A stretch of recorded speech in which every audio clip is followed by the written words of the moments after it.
যারা আমাদের আবেগ নিয়ে খেলে তাদের সাথে এবার আমরা খেলবো। কেন? Mind it. কি হলো আবার? শোনেন নাই, এই ধোকাকোলা এটা তো ওই জায়গা।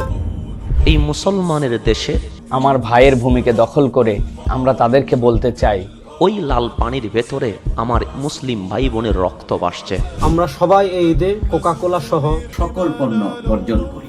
গ্রামের একজন সাধারণ মুদি দোকানদারের কাছে গিয়ে একজন ভাই একটি কোক বা কোকা কোলা চাইলেন।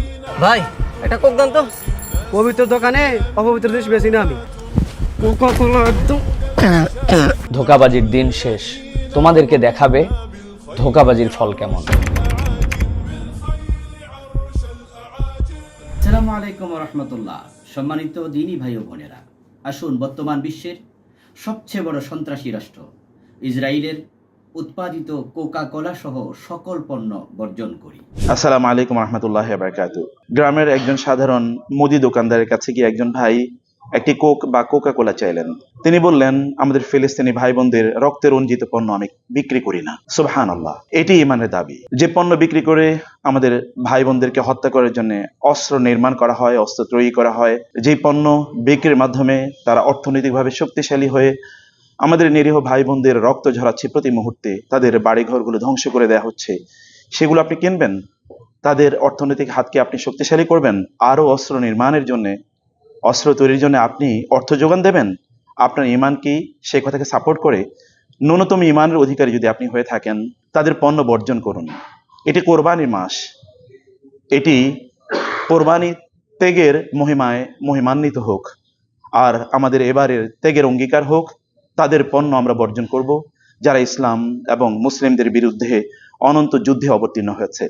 আমরাও তাদের বিরুদ্ধে যুদ্ধ করতে চাই, আর আমাদের এবারে যুদ্ধ হবে অর্থনৈতিক যুদ্ধ। সেই যুদ্ধে আপনি একজন গর্বিত সৈনিক হন। প্রিয় দর্শক, গাজার কথা আমরা সকলেই জানি, রাফার কথাও আমরা সকলেই জানি। সেখানে নিরীহ মুসলমানদের রক্ত ঝরছে, হাজার হাজার মুসলমান শহীদ হচ্ছে। মানচিত্রের বিভাজনের কারণে আমরা সরাসরি গাজায় কিংবা রাফায় শরিক হতে পারছি না, কিন্তু আমাদের উচিত আর্থিকভাবে যারা দখলদারদের সাহায্য করছে তাদের যাবতীয় পণ্য বয়কট করা। সামনে মুসলমানদের পবিত্রতম উৎসব ঈদ উল আজহা। এই ঈদ উল আজহাতে গাজায় ফিলিস্তিনে মুসলমানদের রক্তের সাথে যে নামটা মিশে আছে সে নাম কোকা-কোলা। আমরা সবাই এই ঈদে কোকা-কোলা সহ ইসরায়েলের যত পণ্য আছে, কোকা-কোলা, 7 আপ, আরও যত পণ্য আছে সব পণ্য বয়কট করব। আমরা যদি তাদের পণ্য বয়কট অব্যাহত রাখি, তাদের অর্থনৈতিক মেরুদণ্ড ভেঙে যাবে।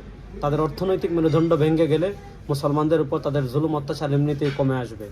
তাই আসুন আওয়াজ তুলি, বয়কট কোকা-কোলা। আমরা পরিচয়ে মুসলিম, এখন প্রমাণ করতে হবে আমরা কি কাজে মুসলিম নাকি নামে মুসলিম। এই মুসলমানের দেশে যখন ইসরায়েলি পণ্য আদান প্রদান ক্রয় বিক্রয় হয়, তখন বলতে ইচ্ছে হয় আমরা নামে মুসলিম কিন্তু কাজে মুসলিম হতে পারিনি। যখন কোকা-কোলা, পেপসির লাল পানীয়গুলো আপনি আমি দেখি, তখন মনে হয় শুধু পানীয় দ্রব্য, কিন্তু আমার মনে হয় ওই লাল পানির ভেতরে আমার মুসলিম ভাই বোনের রক্ত ভাসছে।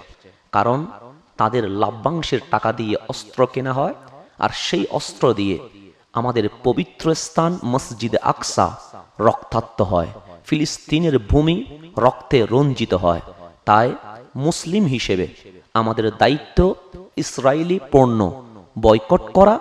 আজ থেকে আমাদের স্লোগান হবে কোকা-কোলা, পেপসি সহ যত ইসরায়েলি পণ্য সামগ্রী আছে সকল কিছু আমরা বয়কট করব। এটাই আমাদের ঈমানি দাবি। আসুন সবাই ঐক্যতার সাথে ইসরায়েলি পণ্য কোকা-কোলা, পেপসি বয়কট করি, এবং আমরা রব্বুল আলামিনের দরবারে স্বচ্ছ থাকি। আমরা ফিলিস্তিনের পক্ষে যুদ্ধ করতে না পারলেও অর্থনৈতিক যুদ্ধে আমরা অংশগ্রহণ করেছি। যারা আমাদের আবেগ নিয়ে খেলে তাদের সাথে এবার আমরা খেলবো। Mind it. ধোকাকোলা আমি খাই না, আপনি কি খান? মনে রাখবেন, এই ধোকাকোলা তারা সমকামিতাকেও প্রমোট করে এবং সকল শয়তানি এক সূত্রে গাঁথা। যারা আমার দেশ, আমার ভাইয়ের ভূমিকে দখল করে ফ্যাক্টরি বানিয়ে তারাই আবার আমাদেরকে বুঝাতে চায় যে এই ফ্যাক্টরি সেখানেও আছে, আমরা তাদেরকে বলতে চাই ধোঁকাবাজির দিন শেষ, এবার তৌহিদি জনতার বাংলাদেশ তোমাদেরকে দেখাবে ধোঁকাবাজির ফল কেমন।